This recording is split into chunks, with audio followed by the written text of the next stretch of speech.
Mais je sais qu'elle se bat pour que Paris soit sans sida. Par contre, Jade, je sais qu'il est infectiologue à l'hôpital Bichat. Et donc, voilà, les deux vont nous expliquer. Il y a 2 ans, on était tous à lancer l'appel pour la PrEP.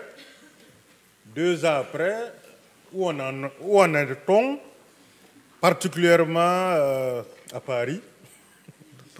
Quels ont été les obstacles, quels sont les défis à relever pour déployer un peu partout la PrEP? Je vous remercie. Vous avez 30 minutes. Merci beaucoup. Je remercie les organisateurs de nous avoir conviés à faire la dernière présentation de la dernière session, puisque comme c'est la dernière, c'est de celle-là dont vous allez vous rappeler. Et vous allez d'autant plus vous en rappeler, puisque moi je ne fais que planter le décor, mais je vous laisse la meilleure pour la fin, F Plenel. Alors on y va. Tout d'abord, on ne va pas rentrer de nouveau dans tous les détails, mais la PrEP, c'est efficace. Les études dans lesquelles les personnes ont bien pris le médicament montrent une efficacité qui est au-delà de ce qu'on pouvait espérer, au-delà de 85%. Et si vous avez encore des doutes sur l'efficacité de la PrEP, le prix Nobel de découverte du VIH, Françoise Barré-Sinoussi, vous dit que c'est efficace et vous dit que maintenant, il faut la rendre disponible rapidement pour que toutes les personnes qui pourraient en bénéficier puissent l'avoir. L'OMS recommande la PrEP et dit qu'elle doit être proposée comme moyen de prévention supplémentaire aux personnes qui sont à risque d'acquisition du VIH. Donc maintenant, il faut qu'on y aille, quoi. Alors, où est-ce qu'on en est? Nous, il y a 2 ans, à la Fravie, à Bruxelles, on avait toute la communauté scientifique, médicale, associative et communautaire francophone avait lancé l'appel pour demander l'accès universel à la PrEP. Et donc, on voulait préparer le monde sans sida. Et on va voir, 2 ans après, où est-ce qu'on en est. Alors voilà, à l'échelle de la planète, les pays dans lesquels il y a au moins un programme d'accès à la PrEP. Donc en orange, c'est les pays où la PrEP est autorisée de façon tout à fait nette. Et les pays en bleu, c'est les pays dans lesquels il y a des programmes d'implémentation, mais où la PrEP n'est pas encore complètement autorisée. Et donc vous voyez qu'il y a encore beaucoup de gris. Et c'est là où il faut qu'on essaye d'avancer. Parce qu'en fait, toutes les personnes demandent la PrEP. Les femmes, les hommes, les Européens, les Africains, les Américains veulent la PrEP. Et vous voyez quand même aujourd'hui le nombre de personnes qui sont sous PrEP dans le monde, une estimation, c'est peanuts, hein, c'est 200 000 personnes qui sont sous PrEP dans le monde. La grande majorité sont aux États-Unis. Et puis, il y a à peu près environ peut-être 5 000 personnes qui sont sous PrEP en Afrique du Sud. Alors, allons voir aux États-Unis ce qui se passe. Le premier pays qui a autorisé la PrEP en 2012. Donc, il y a eu vraiment une grosse montée à l'échelle de la PrEP, puisque vous voyez que les progrès entre 2012 et 2016 et 73% d'augmentation année après année du nombre de personnes qui ont pu bénéficier de la PrEP. Alors, quand on regarde plus en détail les chiffres, vous avez ici ce qui s'est passé entre 2012 et 2016. En bleu, les hommes, en rose, les femmes. Et vous voyez que globalement, ce qu'on peut voir, c'est qu'effectivement, il y a une augmentation très importante qui touche surtout les hommes et pas trop les femmes. Et en nombre total, on a à peu près 100 000 personnes sous PrEP au bout de 5 ans de mise à disposition, 85 000 hommes et 15 000 femmes. Alors 100 000 personnes, c'est peut-être pas mal, mais quand vous voyez l'estimation du nombre de personnes éligibles à la PrEP aux États-Unis, 1 200 000, on est quand même encore très loin de l'objectif. Mais dans les villes aux États-Unis où il y a une vraie mobilisation avec un programme comme à San Francisco, le programme RAPID, qui est un programme de mise à disposition de la PrEP pour tous et un programme de mise à disposition du traitement antirétroviral rapide pour ceux qui sont dépistés séropositifs, on a un vrai impact de cette stratégie combinée et diversifiée, puisque vous voyez que 2012, c'est la mise à disposition de la PrEP aux États-Unis. Et à partir de là, on voit en vert ici la diminution du nombre de nouveaux diagnostics VIH qui est constante. Et on a une réduction de 50% des nouveaux diagnostics entre 2012 et 2016 à San Francisco. Donc on espère aller vers un 0 nouveau diagnostic à San Francisco dans quelques années. En Europe, les choses avancent. Vous voyez qu'ici, les pays en vert foncé sont les pays où la PrEP est autorisée. Le vert un peu plus clair, c'est les pays où il y a des programmes de développement de PrEP, mais elle n'est pas encore complètement autorisée partout. Le vert pistache, c'est là où il y a une réflexion sur l'implémentation de programmes. Et le reste, en gris, c'est là où il n'y a pas grand-chose. Rouge et gris, c'est là où il n'y a pas grand-chose pour le moment. Alors, allons un peu plus en détail. Au Royaume-Uni, par exemple, il y a différentes choses qui se passent en fonction des régions. En Angleterre, il y a un essai d'implémentation, une cohorte impact, pour laquelle il était prévu 10 000 places, et ça a été complètement pris d'assaut, c'est complet. Donc clairement, il y a une vraie demande, et là, les besoins sont couverts et sont pas couverts, pardon. En Écosse, la PrEP est approuvée et remboursée par le gouvernement. Au Pays de Galles, il y a un projet soutenu par le gouvernement pour la mise à disposition de la PrEP. En Irlande du Nord, il n'y a aucun programme de PrEP pour l'instant. En Suisse, il y a environ, la Commission fédérale a approuvé la PrEP en 2016. Il y a environ 700 personnes qui sont sous PrEP en Suisse, majoritairement des hommes, 700 donc sur une population de 7 millions d'habitants. Et il y a un programme qui s'appelle Swiss Prepared, qui est en train d'être mis en place, qui a été lancé en février 2018, qui vise, sur le modèle de la cohorte suisse, qui est une cohorte tout à fait exhaustive et de très bonne qualité, à faire une cohorte observationnelle de toutes les personnes qui vont être mises sous PrEP, pour avoir le nombre de personnes qui demandent la PrEP, pour décrire leur suivi à long terme en termes de comportement sexuel, de consommation de substances psychoactives et autres, et puis surtout de voir si grâce à la mise à disposition de la PrEP, on pourra atteindre l'épidémie cachée, c'est-à-dire que des personnes qui ne se faisaient pas dépister jusqu'à maintenant vont venir se faire dépister pour avoir accès à la PrEP, et peut-être qu'on dépistera des séropositifs qui auront accès au traitement rapidement. Donc toute l'idée est de mettre en place dans les différents centres qui participent à la cohorte suisse, là, un programme, une offre globale de prévention et de traitement pour le VIH et pour les IST. En France, la PrEP a été autorisée et remboursée à 100% en 2016. Et vous voyez que les chiffres augmentent de façon très progressive et constante depuis 2016. Et au 31 janvier 2017, donc à peu près 1 an et demi après la mise à disposition, on estimait qu'il y avait un peu plus de 5000 personnes qui avaient été mises sous PrEP en France. Quelles sont leurs caractéristiques? Donc vous voyez que majoritairement à 98% ce sont des hommes, donc on a raté le message pour les femmes. Et puis la moyenne d'âge c'est 38 ans, donc les jeunes de 25 ans ou un peu moins de 25 ans, pareil, on ne les a pas tout à fait atteints par les premières campagnes et c'est le boulot qui nous reste à faire. Si on fait un focus sur l'Île-de-France, donc la région de Paris et la grande banlieue parisienne, celle qui concentre l'épidémie dynamique et active avec un taux d'incidence très élevé en France, on voit qu'il y a une petite discordance entre les chiffres qui sont déclarés par les chiffres de l'assurance maladie, donc 2620 initiations de PrEP entre janvier 2016 et juillet 2017, et les chiffres qui sont déclarés par les cliniques et les hôpitaux qui ont des consultations PrEP, qui eux ont plutôt 3400 initiations de PrEP dans leurs chiffres. Donc ça fait quand même un décalage d'à peu près 1000 personnes, qui n'est pas négligeable. Alors, il y a peut-être plusieurs explications. La première, c'est qu'il y a peut-être un délai entre les déclarations au niveau des pharmacies et de l'assurance maladie qui peut expliquer ce décalage. Le deuxième, c'est que ce que les hôpitaux et les cliniques déclarent, c'est les personnes qui partent avec une ordonnance de PrEP. Peut-être que certaines ne vont jamais à la pharmacie chercher le médicament ou vont le chercher en décalé. Et puis, il y a peut-être d'autres raisons, mais en tout cas, ce qui est important, c'est qu'il faut qu'on améliore notre dispositif de surveillance et peut-être qu'on diversifie les sources d'informations pour avoir la mesure la plus exhaustive et la plus proche de la réalité possible.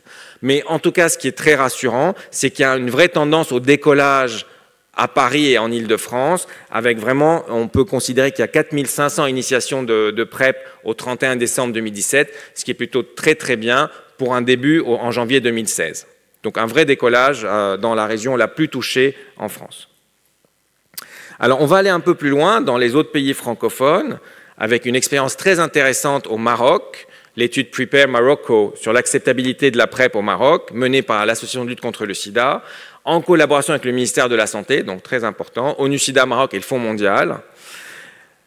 L'étude s'intéresse au HSH et aux travailleurs du sexe à haut risque dans 3 villes, Agadir, Marrakech et Casablanca. Donc la PrEP, Truvada en oral, en continu tous les jours. Un suivi mensuel de 9 mois dans cette cohorte observationnelle, entièrement gratuit pour les bénéficiaires. Et là, vous avez les premiers résultats, donc qui sont quand même très très spectaculaires et qui méritent d'être soulignés. Il y a 400 personnes sous PrEP au Maroc actuellement, 97, 300 HSH, donc 100 dans chacune des 3 villes, et 100 travailleurs du sexe à Agadir.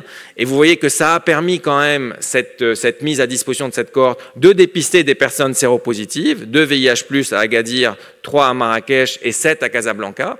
Donc aussi toucher l'épidémie cachée, dépister aussi de l'hépatite B. Et quand on regarde la rétention dans l'étude, on voit, bon, effectivement, on en perd quelques-uns entre le démarrage et le premier mois, mais c'est essentiellement dû à un mauvais ciblage ou une mauvaise identification des bons candidats à la PrEP au tout début. Et le taux de rétention après la visite de M1, il est très très bon, au-delà de 85%. Donc une expérience très prometteuse sur l'acceptabilité, la faisabilité d'une mise à disposition de la PrEP au Maroc. Il y a des choses qui se préparent aussi dans 4 pays en Afrique, Burkina Faso, Côte d'Ivoire, Mali et Togo pour les MSM. C'est l'étude co-MSM PrEP qui va s'intéresser à la prévention combinée, dépistage du VIH, dépistage des IST, vaccination, proposition de PrEP, distribution de préservatifs, accompagnement personnalisé, groupe de parole. L'objectif étant d'inclure 500 HSH dans ces 4 pays avec un suivi de 36 mois et ça a débuté à la fin de l'année 2017. Une autre initiative très intéressante en Côte d'Ivoire s'intéresse, elle, spécifiquement aux travailleuses du sexe, le projet Princesse, avec des centres de santé sexuelle et reproductive qui visent à prendre en charge le VIH s'il est dépisté de façon très précoce, la prévention du VIH avec la PrEP, mais dans un package de prévention combiné et pas uniquement la PrEP, dépistage des IST, traitement des IST, dépistage de l'hépatite B, contraception, gestion des règles, repérage des addictions. L'originalité, ce sont des cliniques mobiles communautaires qui vont sillonner le pays et aller rechercher ces travailleuses du sexe et les intégrer dans le programme. Donc vous voyez cette initiative très intéressante financée par l'ANRS avec un début espéré à l'automne 2018. Donc voilà pour l'état des lieux et je laisse maintenant la parole à Ève pour la suite.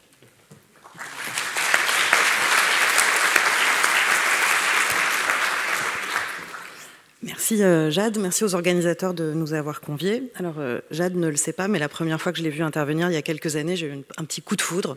Donc c'est un grand honneur d'intervenir aujourd'hui avec lui. Après cet état des lieux au nord, au sud, dans le monde francophone et anglophone, la question qu'on s'est posée, c'est quels sont les apprentissages pour le passage à l'échelle dans les années qui viennent. Est-ce qu'on doit être déçu des résultats qu'on a constatés pour l'instant ou au contraire optimiste?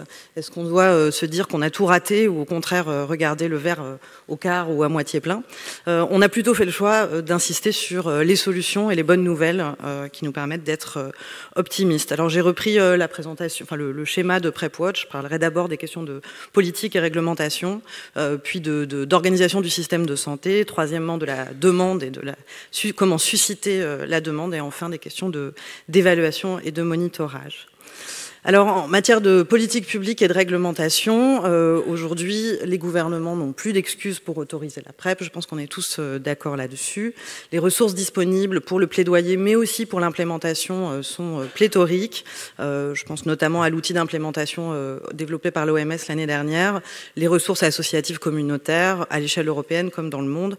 On a tout ce qu'il faut. La mobilisation communautaire doit rester intense. Un slogan ne doit pas chasser l'autre. À chaque Afravis, c'est rituel, il y a un nouveau slogan, un nouvel appel, mais n'oublions pas celui d'il y a 2 ans. Et il faut que cette mobilisation élargisse sa base et ses alliances, car la PrEP, c'est pas juste un nouveau médicament, c'est une révolution sexuelle et tout le monde y a droit, j'y reviendrai. La PrEP, en outre, ce n'est pas qu'un médicament, c'est un moyen de renouveler et réactiver d'autres combats. La couverture maladie universelle, l'accès aux génériques, questionner les politiques de fixation des prix du médicament pour qu'elles soient davantage transparentes, l'égalité des droits et l'acceptation sociale des populations clés, et les enjeux de financement et d'optimisation des financements. Ça, c'est juste une diapo pour vous montrer l'outil de l'OMS que je vous recommande d'aller voir, qui est très complet. Alors, pour pouvoir passer à l'échelle, il faut bien penser l'intégration de la PrEP dans les systèmes de santé. Je voulais revenir sur l'expérience française. En janvier 2016, la France est championne de la PrEP en l'autorisant et en la remboursant à 100%. Mais elle a quelques cailloux dans sa chaussure qui expliquent peut-être le lent décollage. Une centralisation hospitalière initiale, sans que la filière d'aval pour les renouvellements soit prévue. Une proposition de PrEP qui est adossée au milieu associatif VIH, c'est vrai, mais peut-être pas assez au milieu communautaire en dehors du VIH, dans les populations clés. Globalement, les gens en dehors de notre milieu militant n'avaient jamais entendu parler de la PrEP. Une offre top niveau, vraiment gold standard, accompagnement communautaire, remboursement à 100%, enfin vraiment de très bon niveau, mais est-elle soutenable à l'échelle? Et enfin, une articulation avec l'offre de dépistage gratuite et publique qui s'est fait seulement dans un second temps, à peu près 18 mois après l'autorisation de la PrEP. Donc pour le déploiement, pour que la PrEP soit sur le fast track dans les pays où elle n'est pas encore implémentée, pour qu'elle le soit tout de suite, il faut mobiliser d'emblée la médecine générale et de proximité en relais, penser aux délégations de tâches aux paramédicaux, articuler l'offre de dépistage, articuler la PrEP à l'offre de dépistage et au système de notification partenaires quand ils existent. Dans les populations clés, se dire qu'un résultat VIH négatif doit être rendu et nécessairement rendu avec une information sur la PrEP et la programmation du prochain test. De même, dans les projets de notification partenaires, il faut lutter contre les opportunités manquées et de dépistage et de proposition de PrEP. Il faut en outre amener une réflexion en termes de prestations de services différenciés. On connaît bien ça dans le champ du VIH. Il faut le déployer sur la PrEP, ce qui veut dire aussi penser d'emblée la place des acteurs communautaires dans l'accompagnement, mais aussi peut-être le suivi. Voilà. En tout cas, c'est des choses qu'il faut prévoir tout de suite. Alors, un modèle particulièrement réussi, c'est le modèle kényan. C'est une présentation de Nelly Mugo qui a été publiée l'année dernière et actualisée pour la CROI le mois dernier. Sur la diapo de gauche, vous avez l'ensemble des lieux et des projets de PrEP au Kenya. Donc vous voyez, il n'y en a pas un, il y en a 6 par population, pour les couples sérodiscordants, pour les jeunes femmes et les adolescentes, pour les MSM, pour les travailleurs du sexe, avec à chaque fois des organisations différentes, adaptées aux besoins et aux modes de vie des personnes. Et ceci a permis, après un lent démarrage, finalement un vrai décollage de la PrEP au Kenya. Et les conclusions qu'en tire Nelly Mugo, c'est d'abord qu'il faut simplifier et standardiser les protocoles de test et d'accès à la PrEP, les mettre dans des services de routine, santé féminine, santé reproductive, etc. Qu'il ne faut pas se prendre trop la tête sur les questions d'adhérence et de rétention dans le soin. Les gens, ils peuvent entrer et sortir de la PrEP, et c'est très bien comme ça. Et qu'enfin, et c'est la dernière partie en rouge, les gens savent, s'ils ont besoin de la PrEP, il faut leur faire confiance, et faire plutôt du screen in que du screen out. Alors, certes, on a ce modèle très réussi, mais on sait aussi qu'il y a des freins encore persistants chez les professionnels de santé. C'est particulièrement le cas en France, mais j'imagine que c'est le cas ailleurs. Alors, comment les lever? D'abord, continuer à produire des données comme celle-ci qui démontrent l'intérêt de la PrEP dans leur pratique, en parlant le langage des docteurs. Moi, je ne suis pas médecin, je peux me permettre de parler comme ça. Ce travail de Julia Marcus présenté à la CROI montre que des hommes qui habituellement ne vont pas chez le médecin parce qu'ils sont adultes et en bonne santé jusqu'à un âge avancé, grâce à la PrEP, sont mieux vaccinés contre la grippe, ont accès à du screening pour la dépression et le tabac, ainsi qu'un screening pour le diabète. Deuxièmement, il faut investir vraiment dans la médecine préventive. Penser la PrEP en dehors d'une offre de médecine préventive, ça n'a pas de sens. Et là, étant française, j'en appelle vraiment au ministère français pour que la stratégie nationale de santé soit implémentée pleinement avec les financements adéquats.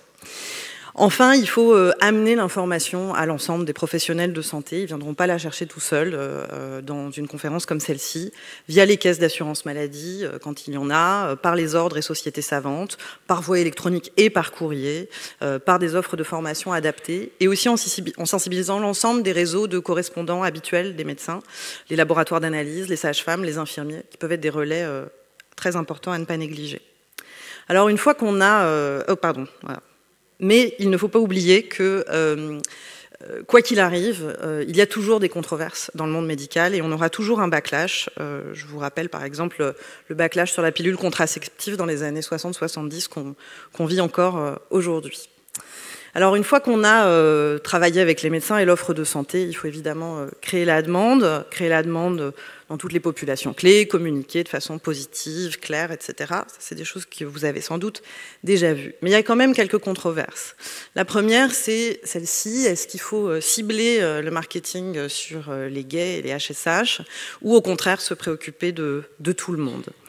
Alors, à la CROI, Roel Coutinho nous a expliqué qu'il fallait concentrer les efforts sur les HSH parce que c'est plus efficace, en fait plus coût efficace.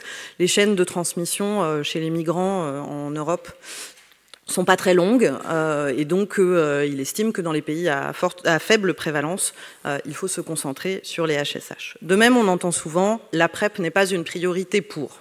Les migrants, les femmes, les travailleuses du sexe, les précaires, tous et toutes ont, et c'est vrai, d'autres préoccupations, et donc c'est pas fait pour elles et eux. Oui, mais d'abord un problème éthique. Est-ce que nous nous autorisons à creuser encore un peu plus les inégalités de santé au prétexte de l'efficacité épidémiologique? Je crois que la réponse est dans la question. On doit penser à tous d'emblée. Mais aussi, je crois qu'on aura du mal à passer à l'échelle, y compris chez les gays, sans un processus de légitimation sociale de la PrEP plus large dans la société. On voit dans un certain nombre de pays, c'est le cas au Québec, c'est le cas en France, que les gays... beaucoup n'ont pas recours à la PrEP de peur par auto-stigmatisation ou auto-exclusion, considérant que c'est, je cite, un truc de salope, quelque chose pour les gens avec des pratiques particulièrement dépravées. Et en fait, pour toucher ces gays-là aussi, et pour toucher les médecins dont j'ai parlé avant, il faut légitimer la PrEP globalement dans la société. Alors, comment on fait? Eh bien, on reprend l'enseigne de Linda Gale Baker. La PrEP, c'est pas un médicament, c'est un mode de vie. Alors, pour ça, il faut une communication positive sur le sexe et déculpabilisante. Il y a un poster que vous pourrez aller voir de Coraline Delbar et Pauline Penaud qui rappelle, qui remontre que les hommes qui prennent la PrEP ont une sexualité plus sereine et mieux satisfaite. Donc voilà, il faut être positif et joyeux. Il faut une communication grand public qui légitime et banalise la PrEP comme une solution de prévention, pas forcément pour tous, mais en tout cas acceptable. Je vous ai remis deux articles qui sont parus dans la presse nationale française.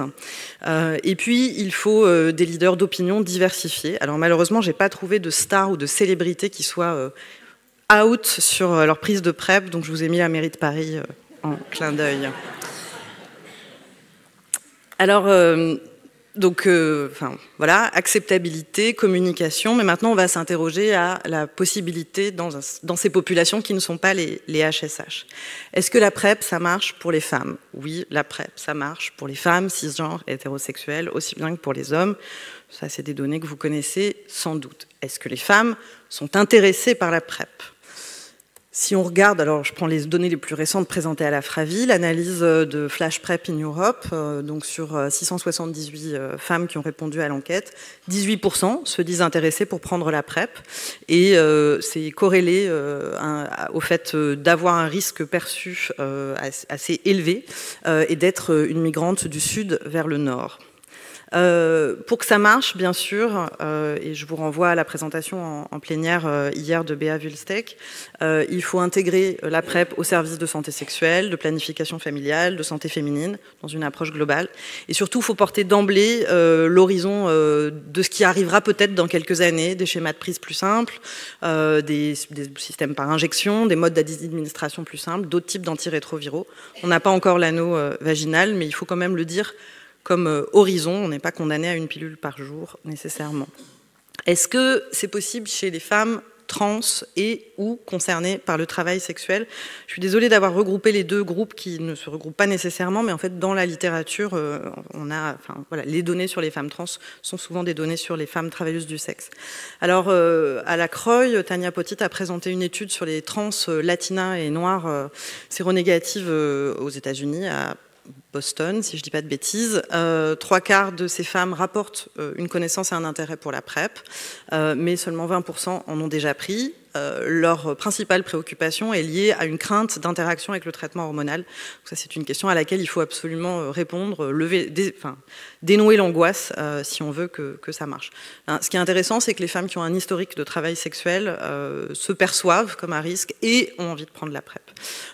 Il y a 2 ans maintenant, le docteur Anna Enza Maresca avait mené une étude chez les travailleuses du sexe à Paris, où très peu avaient entendu parler de la PrEP, mais quand informées, elles exprimaient un intérêt, en revanche des réserves sur la faisabilité compte tenu de leurs conditions de vie et de la violence et des politiques répressives auxquelles elles sont exposées. Néanmoins, 2 expériences concluantes ont été menées à Paris l'année dernière, ont commencé d'être implémentées l'année dernière, un circuit court d'accès à la PrEP après un TROD négatif dans les 48 heures au CHU de Bichat avec l'association Accept Testé. Il y a une quarantaine de femmes trans qui ont initié la PrEP depuis l'été dernier dans ce contexte. Et une expérience de PrEP hors les murs, alors il y a un poster si vous voulez aller voir, mené par le CJ de Saint-Louis, Fernand Vidal, Larry Boisière, avec l'association Arts Média et le PAST, où actuellement, en 6 mois, 9 femmes trans ont initié la PrEP, ce qui dans un tout petit lieu comme le PAST est un nombre significatif. Alors, le grand sujet pour nous, Français, c'est la PrEP chez les migrants et les migrantes d'Afrique subsaharienne en France. Là aussi, il y a controverse. D'un côté, Laure Hadj montrait que, bon, globalement, les Africains n'en avaient jamais entendu parler en France, les migrants, mais que quand on en parle, tout le monde est à haut risque et un intérêt est marqué en dépit de doutes ou d'incompréhension. À l'inverse, le poster présenté par Hugues Gordel, Olivier Bouchot et l'équipe d'Avicenne nous dit « La PrEP n'est pas une priorité pour les migrants de Seine-Saint-Denis ». Alors, la réalité est peut-être à chercher ailleurs. En fait, Séverine Carillon a commencé une étude qui nous montre que en fait, c'est l'offre de soins et c'est le système de santé qui n'est pas du tout adapté. On cherche à trouver des individus pour une offre de soins préexistante pensée pour les gays, plutôt que d'adapter l'offre aux besoins des individus. Alors évidemment, ça ne peut pas marcher. Nicolas Vignet enfonce le clou avec une étude sur les représentations des médecins. Seulement 40% des médecins interrogés pensent qu'il y a une place pour la PrEP chez les migrants. Alors évidemment, si eux-mêmes ne sont pas convaincus, il y a peu de chances pour que leurs patients le soient. Ils ont notamment des craintes sur l'observance. Alors, pour que ça marche, la PrEP chez les migrants et les migrantes, il faut sans doute arrêter de penser cette population comme un tout. C'est quelque chose qui a été beaucoup dit pendant ce congrès. En fait, c'est plein de populations différentes, des hommes homosexuels étrangers. Pendant les 2 dernières années, beaucoup de migrants qui sont arrivés par voie terrestre avec beaucoup de violences subies sur l'ensemble du parcours migratoire. C'est des travailleurs du sexe, immigrés, qui peuvent être venus dans le cadre de la traite des êtres humains ou non, des migrants en situation de vulnérabilité sexuelle, des personnes qui ont ou pas un logement stabilisé ou qui doivent faire du sexe transactionnel pour être hébergés, des hommes multipartenaires, des femmes qui ont un conjoint qui prend des risques, des hommes qui retournent au pays, etc. etc. Donc il faut 2 minutes. Ah bon? Okay. Bon, pour se rappeler, voilà. En outre, il faut se rappeler qu'une nouvelle norme sociale n'arrive pas comme ça. Il faut que les gens en entendent parler plusieurs fois. Ça ne suffit pas de croiser un médiateur de santé à Château-Rouge une fois dans sa vie pour se mettre à prendre un médicament tous les jours. Il faut en entendre parler souvent. Il faut que ça fasse écho aux valeurs du groupe pour faire consensus, que cette nouvelle norme soit validée par des tiers. Alors, je voulais vous faire écouter. Je ne sais pas si on a le temps. Oui. Ce qu'on a fait à Paris avec une radio africaine, c'est un message parmi 7 qui tourne en ce moment à l'antenne et qui montre qu'on peut parler de manière simple de la PrEP aux Africains, immigrés en France, et aux Africains homosexuels. Je vous laisse écouter si ça marche. Non. Ah, je vais faire comme ça. Touc. Sur le sida, il y a du nouveau. Il existe aujourd'hui un médicament à prendre chaque jour pour se protéger du VIH quand on n'a pas la possibilité d'utiliser des préservatifs à chaque rapport sexuel. Ça s'appelle la PrEP. Être homo et africain à Paris, c'est pas toujours facile. Mais s'occuper de sa santé sexuelle et prendre la PrEP, c'est prendre soin de soi. La science avance, elle trouve des solutions nouvelles pour stopper l'épidémie. Avançons avec elle. Africa numéro 1 se mobilise pour faire de Paris la ville de l'amour sans sida. Avec le soutien et la participation de Dr Maria Wanto, infectiologue à l'hôpital Bichat, Ariel Jean Urbain, de l'association Afrique Arc-en-Ciel, Silman Batili, acteur de prévention à la mairie d'Aubervilliers. Pour plus d'informations... Voilà, j'interromps là, je pense que vous n'avez pas besoin de la fin. Donc, je ne sais pas si vous avez entendu, mais ce que dit Ariel, c'est être homo et africain à Paris, c'est pas toujours facile. Et voilà, je voulais juste illustrer le fait qu'on pouvait être intersectionnel et parler de l'ensemble des populations dans un seul petit message de pub. Alors pour conclure, il faut améliorer nos outils d'évaluation et de monitorage. On l'a vu dans cette présentation, on peine quand même à avoir des chiffres un peu précis sur le nombre de PrEP initiés. Néanmoins, ça pose des défis pour nos systèmes de surveillance qui ne sont pas adaptés. Je pense qu'il faut penser d'autres indicateurs que le nombre de PrEP initiés ou que l'incidence, vu qu'on a des publics différents, et faire attention à ce que nos dispositifs d'études, de cohortes observationnelles ne freinent pas nos objectifs de décollage. Pour conclure, nous avons toutes et tous ici 2 ans pour passer à l'échelle et qu'à la 10e AFRAVI soit présentée la petite carte là, que vous avez vue tout à l'heure en jaune entièrement pour l'Afrique subsaharienne francophone, avec une courbe des inclusions exponentielle dans les pays où la PrEP est déjà implémentée et un rattrapage pour les populations clés non HSH. Je vous remercie.